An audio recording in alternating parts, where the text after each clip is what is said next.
Hi students, మీరు ఎప్పటి నుంచి అడుగుతున్న Sanskrit model paper for the AP board exams first year students వాళ్ళకి ఈ రోజు పేపర్ డిస్కషన్ చూద్దాం. స్టూడెంట్ పాయింట్ ఆఫ్ వ్యూ ఎలా ఉంటుందంటే, జనరల్లీ లాంగ్వేజెస్ ఏవైనా కూడా సంవత్సరం మొత్తం జనరల్లీ మనం మెయిన్ స్ట్రీమ్ ఆఫ్ సబ్జెక్ట్స్ చదివినట్టు చదవం. ఇది మనందరికీ తెలుసు.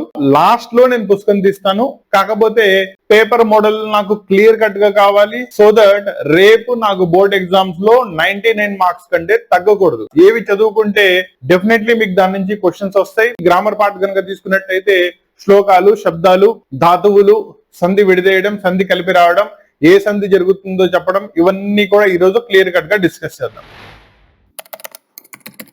ఏ స్టూడెంట్ అయినా బెస్ట్ రిజల్ట్ ని గెయిన్ చేసుకోవడానికి ఎగ్జామ్ లో చూస్తాడు. సాంస్క్రిట్ తీసుకునేదే స్కోరింగ్ కోసం, అవునా? కాబట్టి 99 కి తగ్గే ప్రసక్తే ఉండకూడదు. నా దీంట్లో mathematics, physics, chemistry already model papers discussion అయిపోయింది. మన ఛానల్లో ఆల్రెడీ పేపర్స్ అవైలబుల్ ఉన్నాయి. మీ కనుక రిక్వైర్మెంట్ ఉన్నట్టయితే కనుక పైన లింక్ ప్రొవైడ్ చేస్తాను, డెఫినెట్లీ రిఫర్ చేయండి. నా ఫస్ట్ ఇయర్ ఈ సంవత్సరం చాలా మంది స్టూడెంట్స్ ఉన్న అపోహ ఏంటంటే పేపర్ మోడల్ మొత్తం మారిపోయిందని. మెయిన్ స్ట్రీమ్ ఆఫ్ సబ్జెక్ట్స్ మారిని తప్ప సాంస్క్రిట్ గానీ ఇంగ్లీష్ గానీ మీ మోడల్ పేపర్ లో పెద్దగా వేరియేషన్ ఉండాలా? ఇంత ముందు ఎలా అయిందో అలాగే ఉంది, కానీ సిలబస్ మారిపోయింది. చాప్టర్స్ అన్ని కొత్తవి. దీనిలో నిబంధ క్వశ్చన్స్ ఎలా చదవాలి అండ్ శ్లోకాలు ఎలా చదవాలి, ఇవన్నీ కూడా ఈ రోజు పేపర్ డిస్కషన్ చేద్దాం. 1 by 1 చూడండి. ఓవరాల్ గా మనకి సాంస్క్రిట్ పేపర్ కనుక తీసుకున్నట్టయితే 100 మార్క్స్ కి పేపర్ ఉంటుంది. ఇంతకు ముందు 100 మార్క్సే, ఇప్పుడు 100 మార్క్సే. దానిలో ఏ మార్పు లేదు. అండ్ పేపర్ లో కనుక తీసుకున్నట్టయితే ఫస్ట్ రోమన్ కనుక తీసుకున్నట్టయితే శ్లోకాన్ని రాయాలి. అండ్ శ్లోకంలో ఇంత ముందు మీకు 2 చాప్టర్స్ ఉండేవి, ఈ సంవత్సరం మీకు 1 చాప్టర్ మాత్రమే ఉంది, అవునా?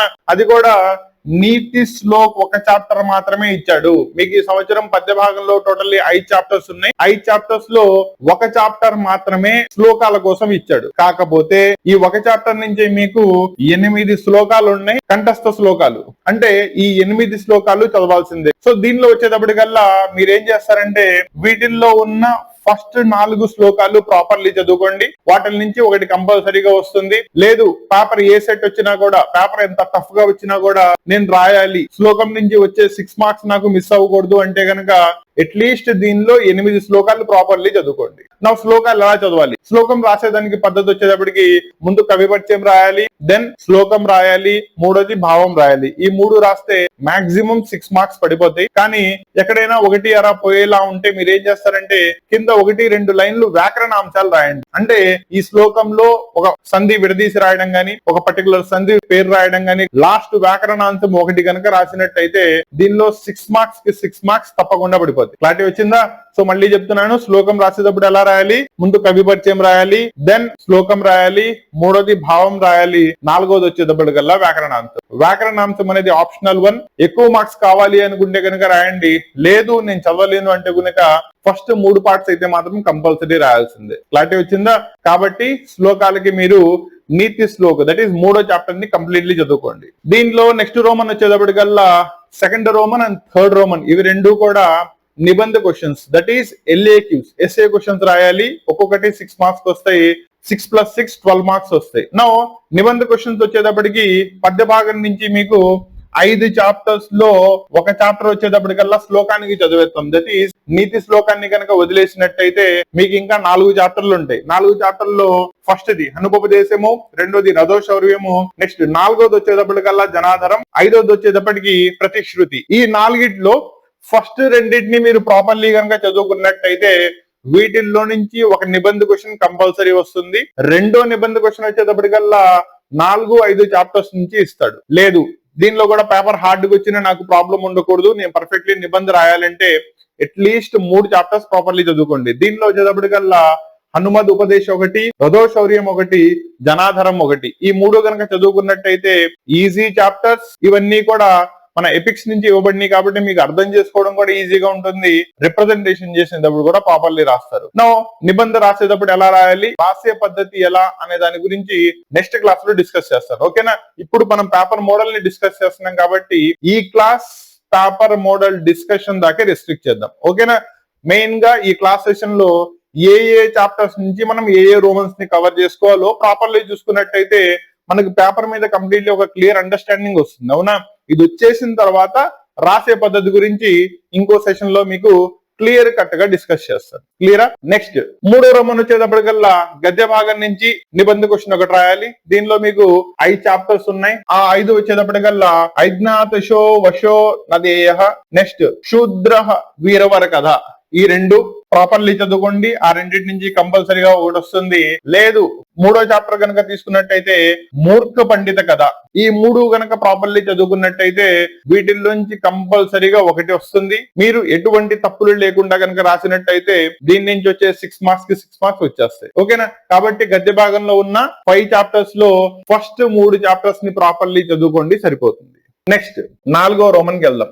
4వ రోమన్ వచ్చేటప్పటికల్లా ఇది మీకు నాన్ డీటెయిల్ నుంచి వస్తుంది. That is ఉపవాచక్.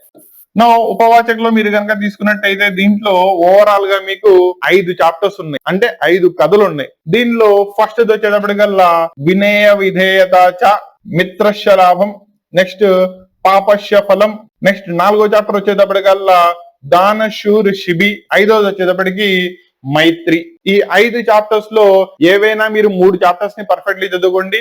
ఎందుకంటే మీరు జాగ్రత్తగా చూసుకున్నట్టయితే దీనిలో మీరు ఓవరాల్ గా 4 క్వశ్చన్స్ రాయాలి. 5 చాప్టర్స్ ఉన్నాయి. ఓకేనా? వీటిల్లో 3వ చాప్టర్ నుంచి మీకు 2 క్వశ్చన్స్ ఇస్తాడు కాబట్టి ఫస్ట్ దాని నుంచి 1, రెండో దాని నుంచి 1, మూడో దాని నుంచి 2, 4 క్వశ్చన్స్ పర్ఫెక్ట్లీ అయిపోతాయి. ఓకేనా?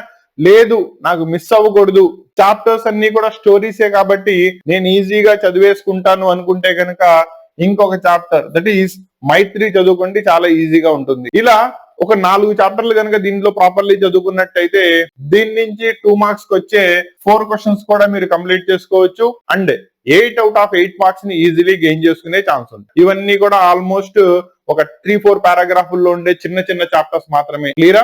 నెక్స్ట్ రోమన్ కి వెళ్దాం. సో ఇక్కడతో మీకు మెయిన్ క్వశ్చన్ స్ట్రీమ్స్ కనుక తీసుకున్నట్టే అయిపోయింది. 5వ రోమన్ కనుక తీసుకున్నట్టయితే 5వ రోమన్ 6వ రోమన్ ఇవి 2 కూడా మీకు సందర్భాలు రాయాలి. దీంట్లో సందర్భాలు వచ్చేటప్పటికల్లా ఏవైనా మీరు 2 రాయాల్సి వస్తుంది. పద్య భాగం నుంచి 2 సందర్భాలు రాయాలి, గద్య భాగం నుంచి 2 సందర్భాలు రాయాలి. ఒక్కో సందర్భాన్ని రాసినందుకు మీకు 3 మార్క్స్, 3 రెళ్ళు 6, 6 + 6 సందర్భాల నుంచి మీకు ఓవరాల్ గా 12 మార్క్స్ వస్తాయి. క్లియరా? నో సందర్భాలకి మళ్ళీ ఏ చాప్టర్ నుంచి చదవాలి, దీనికి సింపుల్ లాజిక్ ని చెప్తాను చూడండి. మీరు ఆల్రెడీ నిబంధ కోసం పద్య భాగం నుంచి 2 చాప్టర్స్, గద్య భాగం నుంచి 3 చాప్టర్స్ చదివారుగా, అవునా? కాబట్టి పద్య భాగంలో మీరు చదువుకున్న హనుమత్ ఉపదేశ్, రఘవ శౌర్యం ఈ రెండింటి నుంచి సందర్భాలు చదివేయండి. కంపల్సరీగా 2 సందర్భాలు వస్తాయి, 2 రాసేయచ్చు. లేదు నాకు టాపర్ టఫ్ గా వచ్చినా కూడా మిస్ అవ్వకూడదు అనుకుంటే కనుక దీనిలో జనాధరం, దీని నుంచి కూడా సందర్భాలు చదువుకోండి. 3 సందర్భాలు ఉన్నాయి, చదివేసుకుంటే కనుక మీకు సందర్భాల్లో వచ్చే 2 సందర్భాలని రాసేయచ్చు. నెక్స్ట్ గద్య భాగం నుంచి కనుక తీసుకున్నట్టయితే ఆల్రెడీ మీరు ఫస్ట్ 2 చాప్టర్స్, ఫస్ట్ 3 చాప్టర్స్ నిబంధ క్వశ్చన్స్ కోసం చదివారు కాబట్టి వాటిల్లో నుంచే సందర్భాన్ని చదవండి. మీకు అర్థం చేసుకోవడం ఈజీ ఉంటుంది, ఎందుకంటే మీకు చాప్టర్ అంతా కూడా క్లారిటీ ఉంది కాబట్టి సందర్భాలు కూడా ఈజీగా అర్థం అవుతాయి. సందర్భాల్లో తీసుకుంటే ప్రతిదానికి రాసే ప్యాటర్న్ సేమ్. కవి పరిచయం రాయాలి, సందర్భ రాయాలి, భావం రాయాలి, వ్యాఖ్య ఒకటి రాయాలి, అంటే ఏ టైంలో దాని యొక్క డిస్కషన్ జరిగింది అని చెప్పి. ఇంకా మీకు దీనిలో రాయగలిగే ఓపిక ఉంటే కనుక 1-2 వ్యాకరణ అంశాలు రాయండి. దీనిలో పడే 3 మార్క్స్ పడిపోతాయి. దీని నుంచి 6, దీని నుంచి 6, టోటల్లీ 12 ప్రాపర్లీ గెయిన్ చేసుకునే ఛాన్స్ ఉంటుంది. క్లియరా? ఇవి సందర్భాల నుంచి ఓవరాల్ గా మీకు పద్య భాగం నుంచి గద్య భాగం నుంచి కలిపి 12 మార్కులకి సందర్భాలు వస్తాయి. చాలా మంది వీటిని చాయిస్ తీసేసుకుంటా ఉంటారు. నాన్న వీటిని చాయిస్ తీసుకోవద్దు, చాయిస్ తీసుకుంటే నీకు 99 దరిదాపుల్లో వెళ్లే ఛాన్స్ కూడా ఉండదు. క్లియరా? కాబట్టి సందర్భాలు one of the main weightage ఉన్న కాన్సెప్ట్స్, చదివి గుర్తు పెట్టుకోవడం కూడా ఈజీ. ఎలా ప్రిపేర్ అవ్వాలి నెక్స్ట్ క్లాస్ లో డిస్కస్ చేస్తాను. ప్రెసెంట్ అయితే కనుక ఏ చాప్టర్స్ సందర్భాల కోసం ప్రిపేర్ అవ్వాలో చెప్తున్నాను కాబట్టి ఆ చాప్టర్స్ ని ప్రాపర్లీ చూసుకోండి, సరిపోతుంది. నెక్స్ట్ రోమన్ కి వెళ్దాం. నెక్స్ట్ చూసుకోండి 2 మార్క్స్ క్వశ్చన్స్. ఓకేనా? That is short answer questions. దీనిలో మళ్ళీ ఓవరాల్ గా మీరు కనుక తీసుకున్నట్టయితే పద్య భాగం నుంచి 3 రాయాలి, గద్య భాగం నుంచి 3 రాయాలి. ఒక్కొక్కటి 2 marks, 3 2s are 6, 3 2s are 6. మళ్ళీ ఈ 2 మార్క్స్ క్వశ్చన్స్ కూడా మీకు ఓవరాల్ గా 12 మార్క్స్ వస్తాయి. మళ్ళీ సందర్భాలకి చెప్పినట్టుగానే ఇక్కడ కూడా మళ్ళీ చెప్తున్నాను, ఏ చాప్టర్స్ నుంచి అయితే నిబంధ క్వశ్చన్స్ చదివారో, ఏ చాప్టర్స్ నుంచి అయితే సందర్భాలు చదివారో వాటి నుంచే 2 మార్క్స్ క్వశ్చన్స్ కూడా చదువుకోండి.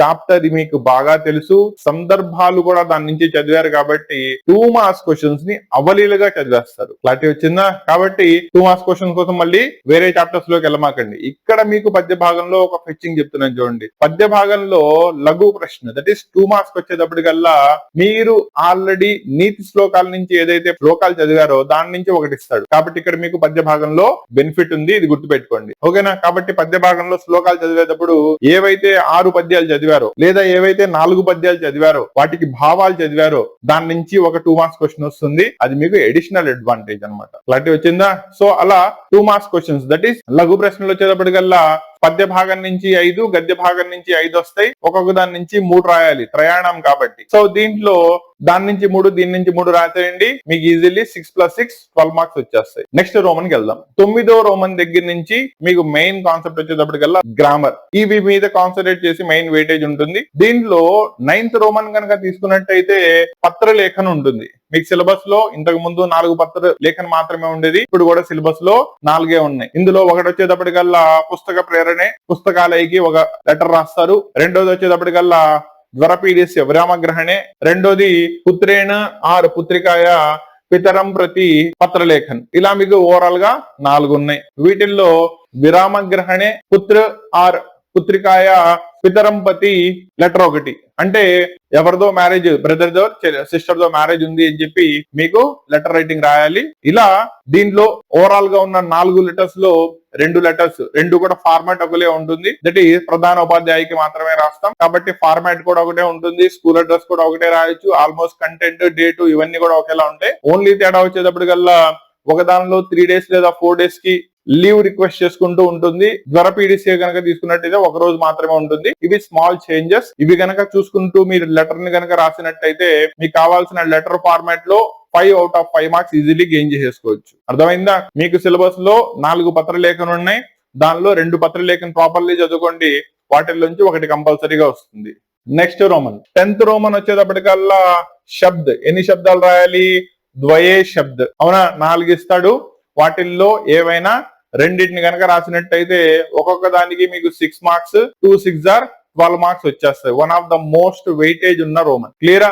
నౌ దీంట్లో కనుక తీసుకున్నట్టయితే మీకు సిలబస్ లో ఉన్న వాటిల్లో పుల్లింగ్, స్త్రీలింగ్, నపుంసకలింగ్ ఇవి మూడింటి మీద కలిపి ఒక్కో దానిలో 4 ఉన్నాయి. 4 3 12.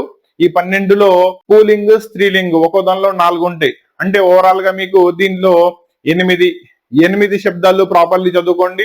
దానిలో నుంచి 2 శబ్దాలు కంపల్సరీగా వస్తాయి. టెక్స్ట్ బుక్ లో ఏ ఫార్మాట్ లో అయితే మీరు శబ్దాలు చదివారో అదే ఫార్మాట్ లో దింపేయండి. 2 6 are 12 మార్క్స్ ఈజీగా వచ్చేస్తాయి. క్లారిటీ వచ్చిందా? సో శబ్దాలు ఏంటంటే సాంస్క్రిట్ కి వచ్చే స్టూడెంట్ చాలా మంది భయపడతా ఉంటారు. ఓకేనా? శబ్దాలు, ధాతువులు మీరు తీసుకునే శ్లోకాలు, నిబంధ క్వశ్చన్స్ వీటిల్లో కంపేర్ చేసుకున్నా కూడా చాలా ఈజీగా ఉంటుంది. కాకపోతే వీటిల్ని ఫార్మాట్ లో రాయాలి. ఫార్మాట్ లో రాస్తేనే మీకు full out of full marks gain చేసుకునే ఛాన్సెస్ ఉంటాయి. అంతే తప్ప ఎలా పడితే అలా రిప్రజెంట్ చేస్తే శబ్దాలు, ధాతువుల్లో మీరు మార్క్స్ లాస్ అయ్యే ఛాన్స్ ఉంటుంది. నెక్స్ట్ ధాతువులు కనుక తీసుకున్నట్టయితే మీకు ఓవరాల్ గా సిలబస్ లో 2 ఉన్నాయి. దట్ పరస్మపది, ఆత్మానేనపది. వీటిల్లో ఒక్కో దానిలో 6 ధాతువులు ఉన్నాయి. ఓవరాల్ గా 12 ధాతువులు. 12 ధాతువుల్లో ఒక దానిలో నుంచి 6 ధాతువుల్ని ప్రాపర్లీ చదువుకోండి. వాటి నుంచి కంపల్సరీగా మీకు 3 ధాతువులు తగులుతాయి. కాబట్టి వాటిల్ని ప్రాపర్లీ కనుక రాసినట్టయితే దీనిలో వచ్చే 6 మార్క్స్ గెయిన్ చేసేసుకోవచ్చు. కాబట్టి ఓవరాల్ గా శబ్దాలు ప్లస్ ధాతువులు 2 కలుపుకుంటే మీకు 18 మార్కులు. One of the most weightage concept. Next వచ్చేటప్పటికల్లా త్రీని సంధి, అంటే మీకు సంధి విచ్ఛేద్ చేసి రాయడం అనమాట. అంటే పదం ఇస్తాడు, దానిలో ఉన్న సంధి విచ్ఛేద్ చేసి దానిలో ఏ సంధి ఉందో గుర్తించాలి. మీకున్న సిలబస్ లో కనుక తీసుకున్నట్టయితే సవర్ణ దీర్ఘ సంధి, గుణ సంధి, వృద్ధి సంధి, యణాదేశ సంధి, ఈ 4టిని ప్రాపర్లీ చదువుకోండి. దీనిలో నుంచి కంపల్సరీగా మినిమం 3 వస్తాయి. వేరే మీరు రాయాల్సింది వచ్చేటప్పటికల్లా 3 రాయాలి. సో ఎలా రాస్తారు? సంధి విడదీసి దానిలో ఏ సంధి ఉందో చెప్పడం అయిపోయింది. అవునా? సో దీనిలో నుంచి మీకు వచ్చే 3 2s ఆర్ 6 మార్క్స్ కి 6 మార్క్స్ ఈజీలీ గెయిన్ చేసుకోవచ్చు. యాక్చువల్లీ మీకు సంధి విచ్ఛేద్ సంధి కలిపి రాయడం ఓవరాల్ గా మీకు 6+6 12 మార్క్స్ వస్తాయి. దీనిలో ఇక్కడ వచ్చేటప్పటికల్లా సంధి విచ్ఛేద్ చేసి రాయడం, నెక్స్ట్ సంధి కలిపి రాయడం. ఇక్కడ కూడా ఏంటి, ఇచ్చిన పదాలని కలిపి దానిలో ఏ సంధి జరుగుతుందో చెప్తే మీకు 3 మార్క్స్ వచ్చేస్తాయి, 2 మార్క్స్ వచ్చేస్తాయి. ఓవరాల్ గా దీంట్లో మీరు 3 రాయాలి, 3 6 మార్క్స్ వచ్చేస్తాయి. క్లియరా? సో మీరు ఓవరాల్ గా సంధి కనుక తీసుకున్నట్టయితే సంధి విచ్ఛేది చేసి రాయడం మీద 6 మార్క్స్, సంధి కలిపి రాయడం మీద 6 మార్క్స్, టోటల్లీ ఇలా కనుక తీసుకున్నట్టయితే 12 మార్క్స్ ఉన్నాయండి. సిలబస్ లో మీకు 6 సంధులు ఉన్నాయి. 6 ఫస్ట్ 4 ప్రాపర్లీ చూసుకోండి. ఆ 4 వచ్చేటప్పటికల్లా సవర్ణ దీర్ఘ సంధి ఒకటి, గుణ సంధి ఒకటి, వృద్ధి సంధి ఒకటి, యణాదేశ సంధి ఒకటి. సంధి సూత్రం కూడా చాలా ఈజీగా ఉంటుంది. ఎక్కడ ఏ సంధి జరిగిందో గమనించడం కూడా ఈజీగా ఉంటుంది. నో వీటి మీద సంధి ఎలా జరుగుతుంది, ఏ సంధి జరిగింది మనకు ఎలా తెలుస్తుంది, అండ్ దాని పేరు ఎలా ఐడెంటిఫై చేయాలి, దీని మీద కనుక డౌట్ ఉన్నట్టయితే కనుక కింద కామెంట్ లో తెలియజేయండి. కాబట్టి దీనిలో రిక్వెస్ట్ ఎక్కువ ఉంటే కనుక దాని మీద సెపరేట్ గా మీకు క్లాస్ చేయడానికి ట్రై చేస్తాను. క్లియరా? ఇంకా లాస్ట్ లోకి వచ్చేటప్పటికి ఆంధ్ర భాష అనువాద్, మీకు దీనిలో వచ్చేటప్పటికి 5 ఇస్తాడు. 5కి 5 రాయాల్సి వస్తుంది. వీటిల్లో మీకు చాయిస్ లేదు. అండ్ వీటిల్లో కన్వర్ట్ చేసుకుని రాసేటప్పుడు మీకు సాంస్క్రిట్ లో పదాన్ని ఇస్తాడు. దాన్ని మీరు ఇంగ్లీష్ అయితే ఇంగ్లీష్, తెలుగు అయితే తెలుగు, దానిలో ఆంధ్ర భాషలో దాన్ని ఏమంటారో కనుక రాసినట్టయితే ఒక్కొక్క దానికి 1 మార్క్. సో టోటల్లీ ఇక్కడ మీకు 5 1s ఆర్ 5 మార్క్స్ వచ్చేస్తాయి. క్లియరా? ఇంకా లాస్ట్ రోమన్ కి వెళ్దాం. లాస్ట్ రోమన్ వచ్చేటప్పటికి పద్య భాగం నుంచి గద్య భాగం నుంచి 1 word ఆన్సర్స్. దాని నుంచి 5 అడుగుతాడు, దీని నుంచి 5 అడుగుతాడు. 5+5 ఓవరాల్ గా కనుక తీసుకున్నట్టయితే మీకు 10 మార్క్స్. అండ్ ఇక్కడ జాగ్రత్త గుర్తుపెట్టుకోండి, మీకు పద్య భాగంలో ఉన్నవి 5 చాప్టర్స్, గద్య భాగంలో ఉన్నాయి కూడా 5 చాప్టర్స్. వీటిల్లో చాయిస్ లేదు కాబట్టి పద్య భాగం నుంచి ప్రతి చాప్టర్ లో ఉన్న 1 మార్క్ క్వశ్చన్స్, గద్య భాగం నుంచి ప్రతి దానిలో ఉన్న 1 మార్క్ క్వశ్చన్స్ చదవాల్సి వస్తుంది. అప్పుడే మీరు దీంట్లో 10 out of 10 మార్క్స్ ని గెయిన్ చేసుకునే ఛాన్సెస్ ఉంటాయి. ఇలా ఓవరాల్ గా మీకు సాంస్క్రిట్ పేపర్ కనుక తీసుకున్నట్టయితే దీనిలో 16 రోమన్స్ ఉంటాయి. ఈ 16 రోమన్స్ లో మీకు ఓవరాల్ గా మాక్సిమం 100 మార్క్స్. ఈ 100 మార్క్స్ లో మీ ఎయిమ్ ఎంత ఉండాలి? Minimum 99 marks. 99 మార్క్స్ కి తగ్గకూడదు అసలు. ఎందుకంటే మనం సాంస్క్రిట్ తీసుకున్నదే one of the weightage and మంచి మార్క్స్ ని గెయిన్ చేసుకోవచ్చు అని. కానీ ఈ సంవత్సరం పేపర్ ప్యాటర్న్ మారింది అనే మిస్కాన్సెప్షన్ లో చాలా మంది ఫస్ట్ ఇయర్ స్టూడెంట్స్ భయపడుతున్నారు. నన్ను మీకు పేపర్ ప్యాటర్న్ అయితే మారలేదు. లాస్ట్ ఇయర్ కి ఈ సంవత్సరానికి సేమ్ ప్యాటర్న్, ఓన్లీ సిలబస్ మారింది అంతే, చాప్టర్స్ మారినాయి. ఓకేనా? ఇంకా తీసుకున్నట్టయితే పత్రలేఖను ఆర్ గ్రామర్ కనుక తీసుకున్నట్టు ఆల్మోస్ట్ సేమ్ ఉంది. దీనిలో కూడా మార్పింది అలా. అవునా? మీరు పద్య భాగ, గద్య భాగ, ఉపవాచక ఈ 3 మాత్రమే సిలబస్ మారినాయి. కాబట్టి వీటిని జాగ్రత్తగా చూసుకుంటూ ఎక్కడైనా డౌట్స్ ఉంటే కనుక ఇమీడియట్లీ క్లారిఫై చేసుకుంటూ కింద కామెంట్ చేయండి. నేనున్నా కదా తెలియజేయడానికి. ఓకేనా? మీకు ఎట్టి పరిస్థితుల్లో 99 మార్క్స్ వచ్చేలాగా ఎటువంటి సపోర్ట్ కావాలన్నా కూడా నేను అందిస్తాను. నా దీంతో పాటు ఆల్రెడీ చెప్పాను కదా, మిగతా మ్యాథ్స్, ఫిజిక్స్, కెమిస్ట్రీ పేపర్స్ కూడా ఆల్రెడీ అప్లోడ్ చేసి ఉన్నాయి. డౌట్స్ ఉంటే కనుక ఒకసారి రిఫర్ చేసుకోండి. నెక్స్ట్ వచ్చేటప్పటికల్లా వీటిల్లో ఇంపార్టెంట్ క్వశ్చన్స్, ఏ చాప్టర్స్ నుంచి ఏమేం చదవాలి, వాటిల్లో ఈ సంవత్సరం మిగతా సబ్జెక్ట్స్ అయితే కనుక ప్యాటర్న్ కూడా మారింది.